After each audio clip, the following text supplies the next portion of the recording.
నమస్తే, welcome to hit TV. నేను నరేష్. దేశవ్యాప్తంగా దొంగ ఓట్ల కోసం రాహుల్ గాంధీ మాట్లాడుతుంది, బాగా వైరల్ అవుతుంది. ఇదే అంశం మాట్లాడదాం. మనతో పాటు ప్రముఖ సామాజికవేత్త, రాజకీయ విశ్లేషకులు కృష్ణకుమారి గారు ఉన్నారు. నమస్తే మేడం.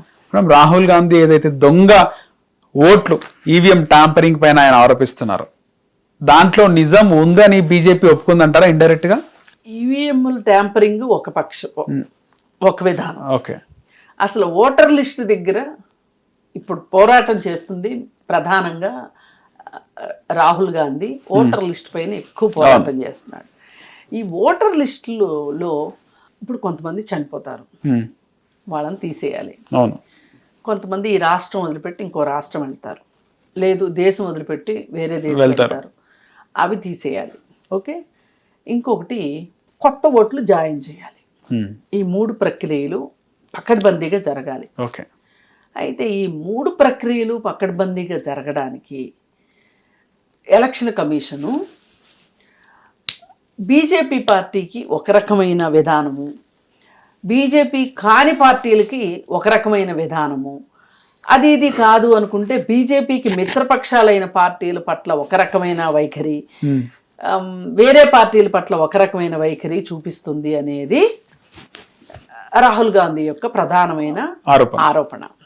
ఇప్పుడు మనకి అసలు ఓటే లేదనుకోండి, ఎవరికన్నా ఫామ్ నెంబర్ 6 ప్రకారం ఓటుని నమోదు చేసుకోవచ్చు. ఓకే.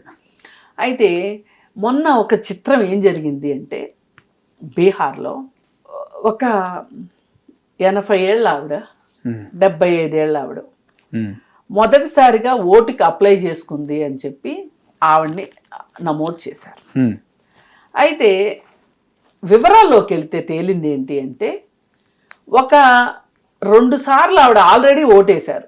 ఓకే. కానీ అదే మనిషి ఇంకొక అడ్రస్ పెట్టి ఇంకొక ఓటు అప్లై చేసుకుంది. ఇంకొక ఓటు, నేను ఇప్పటి వరకు ఓటు వేయలేదు అని చెప్పి ఫామ్ నెంబర్ 6 తరఫున అప్లై చేసుకుంది ఆవిడ అప్లై చేసుకోలే పాపం, వాళ్ళకేం తెలియవు. బీజేపీ పార్టీ అప్లై చేసింది ఆ విధంగా. ఓకే. అలాగే మూకుమ్మడిగా ఓట్లు చేర్పించారు. చేర్పించడము, తీసేయడం. ఇప్పుడు బీహార్లో చేసింది ఏంటి, కొన్ని చేర్పించాలా, మనకు అవసరమే తీయించేసేయాలి.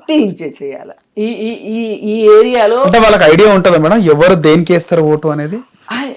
ఇప్పుడు కాలనీలు ఒక బీజేపీ, ఇప్పుడు రాజాసింగ్ ఉన్నాడు, రాజాసింగ్కి ఎన్ని ఓట్లు వస్తాయో రాజాసింగ్కి తెలుసు. ఎందుకంటే రాజాసింగ్ అలా పనిచేస్తాడు, అక్కడ పనిచేస్తాడు. ఇన్ ద మీన్స్ జనాల కోసం పనిచేస్తాడు అనే దానికంటే కూడా తన గెలుపు కోసం ఎక్కువ పనిచేస్తాడు. అందుకని అతనికి ఒక శ్రద్ధ ఉంటుంది. ఇప్పుడు అతని నియోజకవర్గంలో ఎన్ని కార్పొరేటర్లు ఉన్నారు, ఎంతమంది ఉన్నారు, ఎన్ని డివిజన్లు ఉన్నాయి, ఆ డివిజన్లకి కార్పొరేటర్లు ఎవరు, ఈ కార్పొరేటర్లు ఎలా పనిచేస్తున్నారు, వీళ్ళ ఓట్లు చేర్పిస్తున్నారా, ఓట్లు తీసేయిస్తున్నారా ఏంటి, రాజాసింగ్కి ఒక అవగాహన ఉంటుంది. ఆ అవగాహనతో రాజాసింగ్ పనిచేస్తాడు. ఇప్పుడు రాజాసింగ్కి ఈ పర్టికులర్ ఏరియాలో వీళ్ళు మనకు ఓటేసేలాగా లేరు అని అంటే ఏదో ఒక కారణం చెప్పి చూపించి వాళ్ళ ఓట్లు తీసేయించడం. ఇప్పుడు వాళ్ళ ఓటు తీసేయించినట్టు వాళ్ళకే తెలీదు. ఎన్నికల రోజు తెలుస్తుంది. ఎన్నికల రోజు పోలింగ్ రోజు అక్కడికి వెళ్తే లేదు అనుకుంటే ఆ ఎదురు పార్టీ వాళ్ళు ఓటర్ లిస్ట్ చెక్ చేసి వాళ్ళకి పోల్ స్లిప్స్ ఇస్తారు కాబట్టి అప్పుడన్నా తెలుస్తుంది లేవని. ఇప్పుడు చాలా మంది నా ఓటు ఉందా లేదా చూసుకోవటం నాకు వచ్చు, మీ ఓటు ఉందా లేదో చూసుకోవటం మీకు వచ్చు. కానీ మీ బజార్లో ఎంతమందికి తెలుసు వాళ్ళకి ఓటు ఉందో లేదో చూసుకోవటం? తెలియదు కదా చాలా మందికి. వాళ్ళు చూసుకోరు. ఆఖరి నిమిషంలో వెళ్ళి ఓటు వేయటానికని వెళ్ళి తెల్లమొహం వేసుకుని వస్తారు. నా ఓటు ఎవరో వేసేసారు, నా ఓటు ఎవరో వేసేసారు, నా ఓటు లేదు అని తిరిగి ఇప్పుడు ఒకసారి అయితే నేను 4-5 పోలింగ్ బూత్లు తిరగాల్సి వచ్చింది నా ఓటు గురించి.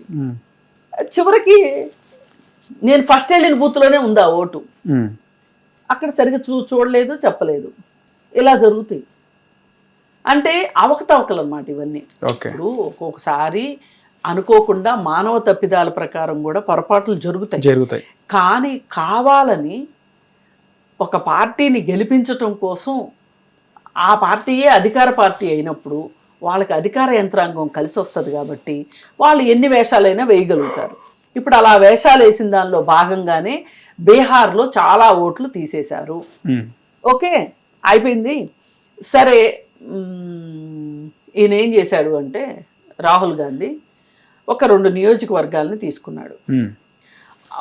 ఎలక్షన్ కమిషన్ అడిగాడు ఏమనంటే, మీరు డిజిటలైజ్ చేశారు కదా ఏది ఓటర్ లిస్ట్ని, ఆ డిజిటలైజ్ చేసిన పాస్వర్డ్ ఇమ్మని అడిగాడు.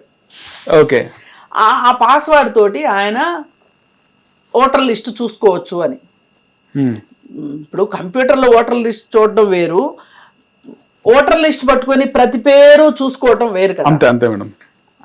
అందుకని అడిగితే వాళ్ళు ఇవ్వటం కుదరదు అని చెప్పారు. ఇవ్వటం కుదరదు అని చెప్తే దీని గురించి ఇక్కడున్న హైదరాబాద్లో ఉన్న ఒక తలపండిన మేధావిని ఆయన ఒక పార్టీ పెట్టి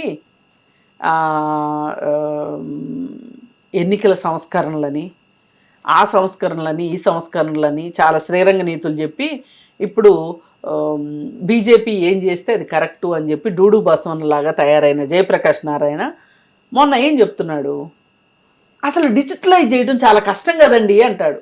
అరే బాబు, డిజిటలైజ్ అయ్యున్నాయి. డిజిటలైజ్ అయిన దాన్ని పాస్వర్డ్ ఇస్తే చాలు చూసుకుంటారు ఎవరైనా. మనం ఓటర్ లిస్ట్ అడుగుతాం, వాళ్ళని ఫిజికల్ కాపీ ఇస్తారు, హార్డ్ కాపీ ఇస్తారు, దాని బదులు సాఫ్ట్ కాపీ ఇమ్మని అడుగుతున్నాం. అది రాహుల్ గాంధీ అడిగింది. ఇవ్వటానికి ఏంటి బాధ? ఇవ్వకపోగా ఒకవేళ వీళ్ళు ఎలాగైనా చూసుకుంటారేమోనని దాని ఆల్గోరిథం మొత్తం మార్చేశారు. ఓకే, మార్చేసి ఇప్పుడు ఆ పెద్ద మనిషి ఇప్పుడు రాహుల్ గాంధీ ఈ లిస్టులన్నీ వెతకాలి అంటే 3600 సంవత్సరాలు పడుతుంది అని జ్యోతిషాలు చెప్తున్నాడు. ఈ ఎవరు? జయప్రకాష్ ఎలక్షన్ కమిషన్ లో ఉన్న పెద్ద మనిషి. 3600 సంవత్సరాలు పడుతుంది. ఎందుకంటే మేడం, అవును, దేశం మొత్తం మరి ఫిజికల్ గా ఎత్తుక్కోవాలంటే ఎక్కువసేపు పట్టదా మరి. అదే నువ్వు డిజిటల్ కాపీ ఇచ్చావు అనుకో, ఎందుకు పడుతుంది? కావాలని చేయలే. సరే, ఇంకా రాహుల్ గాంధీ ఏం చేశాడంటే దేశం అంతా ఇన్ని నియోజకవర్గాలు చూడటం కుదరదు కాబట్టి మచ్చుకి బీహార్లో 1, కర్ణాటక ఎలక్షన్స్లో ఒక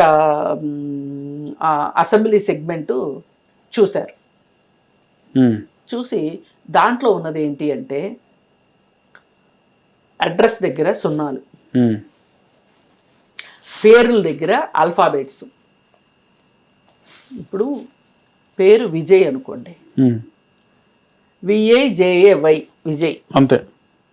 అతని పేరు అబ్రకదబ్రా అనుకోండి, అబ్రకదబ్రాకి కూడా స్పెల్లింగ్ ఉంటుంది. అట్లా కాకుండా ACMYZ ఉందనుకోండి, దాని పేరేంటో చెప్పండి మీరు. ప్రొనౌన్సియేషన్ ఉండదు. ఎక్కడెక్కడ ఫోటోలో తీసుకొచ్చి అతి ఇచ్చి పేర్లు ఇలా ఇష్టారీతిన పేర్లు పెట్టి, అలాగే అడ్రస్ల దగ్గర గుండు 0 పెట్టి, అది ఇది కాదంటే 3 0, 4 0 పెట్టేసేసి ఓటర్ లిస్టులు చేర్చారు. దాదాపు ఇలా చేర్చిన ఓట్లు, ఇలా అనుమానాస్పదంగా ఉన్న ఓట్లు 1,00,000 ఓట్లు ఉన్నాయి ఆ నియోజకవర్గంలో. అవన్నీ పెట్టి తీశాడు ఇప్పుడు రాహుల్ గాంధీ. దీనికి ఏంటి సమాధానం చెప్పాలో తోచక వీళ్ళు తిక్కలేసిపోయి చచ్చిపోతున్నారు సమాధానం చెప్పలేక. సరే, గమ్మత్తైన విషయం ఏంటంటే ఇది వీళ్ళు 11 సంవత్సరాల నుంచి అధికారంలో ఉన్నారు కాబట్టి 2014 నుంచి ఇలాంటి చీకటి పనులు చేసుకుంటూ వచ్చారు.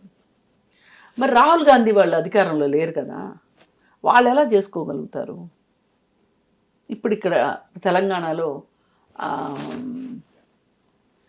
ఏమంటారు, మెదళ్ళు అరికాల్లో ఉన్న నాయకులు ఎక్కువైపోయారు బీజేపీ పార్టీకి. ఒక నాయకుడు వచ్చేసేసి ఏమంటాడు అంటే, రాహుల్ గాంధీ నియోజకవర్గంలో కూడా తప్పుడు ఓట్లు ఉన్నాయి, ప్రియాంక గాంధీకి కూడా ఒకే వర్గం వాళ్ళు ఓట్లేసి గెలిపించారు, అలాగే ఇంకొక నియోజకవర్గంలో కూడా ఇలాగే జరుగుతుంది అని చెప్పి దీనికి రాహుల్ గాంధీ సమాధానం చెప్పాలి అని అడుగుతున్నాడు ఆ మెదడు లేని మనిషి. ఇక్కడ అర్థం కావాల్సింది ఏంటంటే అధికారంలో ఉన్నవాడిని ప్రతిపక్షం వాళ్ళు అడుగుతారు, అంతే, సమాధానం చెప్పు అని. అవును. అంతేగాని అధికార పక్షంలో ఉన్నవాడు ప్రతిపక్షాన్ని అడుగుతాడండి ఎక్కడన్నా? ప్రతిపక్షం వాడి దగ్గర ఏం పవర్లు ఉంటాయి? మీ దగ్గర కదా పవర్ ఉంటుంది. అంటే కాకపోతే వీళ్ళ నియోజకవర్గాల్లో కూడా వాళ్ళ వర్గం వాళ్ళే ఓటేసి గెలిపిస్తున్నారు, దాని తప్పేం లేదు కదా మేడం. అట్లా కాదండి, ఇక్కడ పాయింట్ ఏంటంటే మన వర్గం వాళ్ళు ఓటేసి గెలిపించిన ఒకే వర్గం వాళ్ళు అంటే ముస్లిమ్స్ అని వాళ్ళ ఉద్దేశంలో. ఓకే, ముస్లింలే ఓట్లేసి గెలిపించారు, లేదు క్రిస్టియన్సే ఓట్లేసి గెలిపించారు. ఇప్పుడు ప్రియాంక గాంధీ క్రిస్టియన్ అని కదా వీళ్ళ అభియోగం. అలాగే కాంగ్రెస్ కి ఇంకొక పేరు ముస్లిమ్స్ అని కదా, వీళ్ళ బాధ అంతా అది కదా. అందుకోసం ఏంటంటే ఆ ఇద్దరే ఓటేశారు తప్పితే మామూలు వాళ్ళు వేయలేదు, వీళ్ళు హిందువులు ఓట్లు వేయలేదు కాబట్టి వీళ్ళ ఎన్నిక చల్లదు అన్న లెవెల్లో వీళ్ళు చెప్పుకుంటా వస్తున్నారు. అసలు నేను రాహుల్ గాంధీని అడుగుతున్నా అంట. అసలు నువ్వు ఎందుకు అడుగుతావు బాబు రాహుల్ గాంధీని? రాహుల్ గాంధీ అధికారంలోనే లేడు. అధికారంలో ఉంటే అడగొచ్చు, నువ్వు ఏంటి ఇలాంటి అవకతవకలు చేసావు, ఇట్లా తప్పుడు పనులు చేసావు ఏంటని అడగొచ్చు. ఇప్పుడు ఎన్నికల సంఘం అనేది కేంద్ర ప్రభుత్వం అజమాయిషీలో ఉంటది, పరిధిలో ఉంటది, ప్రత్యేకమైన అధికారాలు ఉన్నాయి, స్వయం ప్రతిపత్తి కలిగింది ఎన్నికల సంఘం అనేది. కానీ ఈ గత 10 సంవత్సరాల్లో ఎన్నికల కమిషన్ని వాళ్ళ తొత్తు కింద పెట్టుకొని వాళ్ళ ఇష్టారాజ్యం కింద చేస్తున్నారు బీజేపీ వాళ్ళు. దానిలో భాగంగానే ఇన్ని అవకతవకలు జరిగినాయి. ఈ అవకతవకల కంట రాహుల్ గాంధీ సమాధానం చెప్పాలంట. మరి ఇక్కడ బీజేపీ వాళ్ళ నాయకులు తెలివితేటలు ఆ విధంగా ఉన్నాయి. సరే, ఏది ఏమైనా సరే వీళ్ళు ఇవాళ రాహుల్ గాంధీ ఒక ఆరోపణ చేశాడు, ఆధారాలతో సహా ఆరోపణ చేశాడు. సమాధానం చెప్పాలక్కర్లేదా? చెప్పాలి కదా. ఇప్పుడు అధికారంలో ఉన్నోడే కదా సమాధానం చెప్తాడు. మీరు నేను చెప్తామా? చెప్పం కదా. చెప్పకుండా వాళ్ళు ఏం చేస్తున్నారు అంటే వీళ్ళ మీద రాళ్ళేస్తున్నారు. గతంలో కూడా జరిగింది దొంగ. ఇప్పుడు వీళ్ళు ఇంకోటి ఏం చెప్తున్నారంటే అప్పట్లో ఎప్పుడు సోనియా గాంధీకి భారతదేశ పౌరసత్వం రాకముందే ఓటు నమోదు చేశారు, తర్వాత తీసేశారు అని చెప్తున్నారు. సరే, ఎవరో అత్యుత్సాహంతో చేర్చారు అనుకుందాం, పోనీ ఆవిడే చేర్పించుకుందాం అనుకుందాం. తీసేయటం అయితే తీసేశారుగా, ఇంక దానిలో ఈ మ్యాటర్ ఏముంది? అంటే ఇప్పుడు వాళ్ళు చేశారు కాబట్టి మీరు చేస్తారా? అంటే వాళ్ళు ఎన్ని సంవత్సరాలు చేశారు, మీరు అన్ని సంవత్సరాలు చేస్తారా? మేము అవినీతికి వ్యతిరేకంగానే వచ్చారు, కుటుంబ పాలనకు వ్యతిరేకంగానే వచ్చారు, రకరకాల నినాదాలతో మీరు వచ్చారు కదా. ఆడపిల్లలకు రక్షణ కల్పిస్తామని వచ్చారు కదా, నల్లధనాన్ని బయటికి భారతదేశానికి రప్పిస్తాము, అందరికీ ఒక్కొక్కళ్ళ అకౌంట్లో 15 లక్షలు వేస్తాము అని చెప్పి జన్ధన్ ఖాతాలు కూడా ఓపెన్ చేయించారు కదా. ఖాతాలు ఓపెన్ చేయించినంత ఈజీ కాదు డబ్బులు తీసుకొచ్చేయటం. నల్ల డబ్బులు తీసుకురాలేదు కదా. ఎన్ని కేవలం పేర్లు మార్చుకుంటూ, విగ్రహాలు పెట్టుకుంటూ, డబ్బులు తినుకుంటూ కాలం గడిపేశారు 10 ఏళ్ల పాటు. మొన్న ఓడిపోతాము అనేది మీకు అర్థమైపోయింది. నిజంగా 400 సీట్లు వస్తాయి అని చెప్పి చివరికి జస్ట్ 240 సీట్లతో సరిపెట్టుకున్నారు. వాళ్ళని వీళ్ళని చేర్చుకొని, అంటే అటు బీజేపీ బలంగానే ఉంది మేడం. బీజేపీ బలంగా ఉన్నప్పటికీ ఎవరు చెప్పారండి బలంగా ఉంది? ఎక్కడుందండి బలంగా? కాంగ్రెస్ బీజేపీ అంత బలం లేదుగా మేడం. నేను అడుగుతుంది సొంతంగా బీజేపీకి 240 చేంజ్ వచ్చినాయి. కాంగ్రెస్ కి మేడం, కాంగ్రెస్ కి 100 వచ్చినాయి. అయితే నేనేమంటా, బీజేపీ అంత బలం లేనట్టే కదా. నేను అనేది అది కాదు, ఇక్కడ సొంతంగా అధికారంలోకి వచ్చే బలం ఉందా లేదా అని చూసినప్పుడు ఎవరో ఒకళ్ళ సపోర్ట్ తోటి అధికారంలోకి వచ్చిన బీజేపీ, అలాగే కాంగ్రెస్ కూడా వేరే వాళ్ళ సహకారంతో అధికారంలోకి వచ్చింది అనుకోండి, వాళ్ళకి మీకు తేడా ఏముంది? నీకేం సొంతంగా నువ్వేం చెప్పావు, 400 సీట్లు వస్తాయి, మేము ఎవరితోటి సంబంధం లేకుండా, ఎవరితోని పొత్తు లేకుండా మేము సుస్థిరమైన పాలన చేస్తాము అని చెప్పి, అంటే అధికారాన్ని తీసుకొస్తాము అని చెప్పారు కదా బీజేపీ వాళ్ళు. మరి రాలేదు కదా. మీరు చెప్పిన దాని ప్రకారం ఎన్ని సీట్లు తగ్గినాయి? 160 సీట్లు తగ్గినాయి మీకు. ఆ 160 సీట్లని మీరు ఎవరెవరి దగ్గర ఇప్పుడు జక్కయ్యగాళ్ళని బొక్కాయిగాళ్ళని అందరినీ పోగేసుకుని మీరు అధికారంలోకి వచ్చారు. ఇదే జక్కయ్యగాళ్ళు బొక్కాయిగాళ్ళు కాంగ్రెస్కి సపోర్ట్ ఇచ్చారనుకో, వాళ్ళు కూడా వాళ్ళే అధికారంలోకి వచ్చేవాళ్ళు. ఇప్పుడు మీరు ఈడీల్ని పంపించి ఐటీ పంపించి అది చేసి ఇది చేసి నా కంగాళి చేసి అలా అన్నిటినీ వాడి మీరు ఈ మాత్రం సీట్లు తీసుకొచ్చుకున్నారు. మీరు నికార్స్గా కనుక ఎలక్షన్కి వెళ్ళి నికార్స్గా పోటీ చేసి నికార్స్గా గెలిచి ఉంటే మీకు ఎన్ని సీట్లు వచ్చాయి చెప్పండి లెక్కన. ఇప్పుడు కాంగ్రెస్ అలా అనటానికి వీల్లేదు కదా, ఎందుకంటే వాళ్ళు ప్రతిపక్షంలో ఉండి 100 సీట్లు వచ్చినాయి, మీరు అధికార పక్షంలో ఉండి 240 వచ్చినాయి. తేడా వాళ్ళకి వీళ్ళకి. అందుకని ఏది ఏమైనా ఇవాళ రాహుల్ గాంధీ సమాజం ముందు కావచ్చు, ప్రభుత్వం ముందు కావచ్చు, బీజేపీ పార్టీ ముందు కావచ్చు, ఒక సమస్యను పెట్టాడు, ఒక చిక్కుముడిని పెట్టాడు, ఇప్పమని అడుగుతున్నాడు. ఇప్పాలా అక్కర్లేదు? ఇప్పాల్సిందే. ఖచ్చితంగా ప్రభుత్వం మీద బాధ్యత ఉంది, ఇప్పాల్సిన బాధ్యత ఉంది, సమాధానం చెప్పాల్సిన బాధ్యత ఉంది. ఇలాగే ఒకప్పుడు ఇందిరాగాంధీ అధికార దుర్వినియోగంతో గెలిచింది అని చెప్పి అలహాబాద్ కోర్టులో కేసు వేశారు ఆవిడ మీద. వేస్తే ఆవిడ ఇందిరాగాంధీకి వ్యతిరేకంగా కోర్టు తీర్పు వచ్చింది, ఆవిడ ఎన్నిక చెల్లదు అని వచ్చింది. ఇప్పుడు ఈరోజు ఈ నిరూపించిన ఆధారాల ప్రకారం చూసుకుంటే గనక అసలు మీరు సరిగా ఎలక్షన్ నిర్వహించలా. అసలు మీకు కానీ చిత్తశుద్ధి ఉంటే మీరు దిగిపోండి. మీకు నిజంగా నికార్సైన రాజకీయాలు చేయదలుచుకుంటే మీరు దిగిపోండి. రైట్. అది అందుకని మీకు ఆ చిత్తశుద్ధి లేదనేది అర్థమవుతుంది. మీరు అధికార దుర్వినియోగాన్ని చేసి మీరు ఈ విధంగా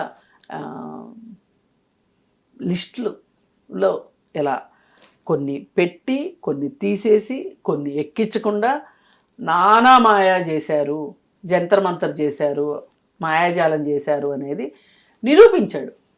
ఎవరు? రాహుల్ గాంధీ. దీనికి మీరు సమాధానం చెప్పాలి. హిట్ టీవీ యాప్, ఇందులో short news, live news, entertainment shows, movies, digital magazines తో పాటు మీ జిల్లా వార్తలను కూడా ఫ్రీగా చూడొచ్చు. ఇంకెందుకు ఆలస్యం? వెంటనే హిట్ టీవీ యాప్ ని డౌన్లోడ్ చేసుకుని ఫ్రీగా ఎంటర్టైన్మెంట్ పొందండి. Hit TV app. Hit TV app. Please download hit TV app. Hit TV app ని ఫ్రీగా డౌన్లోడ్ చేసుకుని ఎంజాయ్ చేయండి. మీకు నచ్చిన ఎంటర్టైన్మెంట్ కోసం హిట్ టీవీ యాప్ ని ఫ్రీగా డౌన్లోడ్ చేసుకుని ఎంజాయ్ చేయండి. హిట్ టీవీ యాప్ ని డౌన్లోడ్ చేసుకుని ఆస్వాదించండి, ఆశీర్వదించండి. ఇంతమంది సెలబ్రిటీలు హిట్ టీవీ యాప్ ని డౌన్లోడ్ చేసుకోండి అని చెప్తున్నారంటే ఎంత మంచి యాప్ ఆలోచించండి.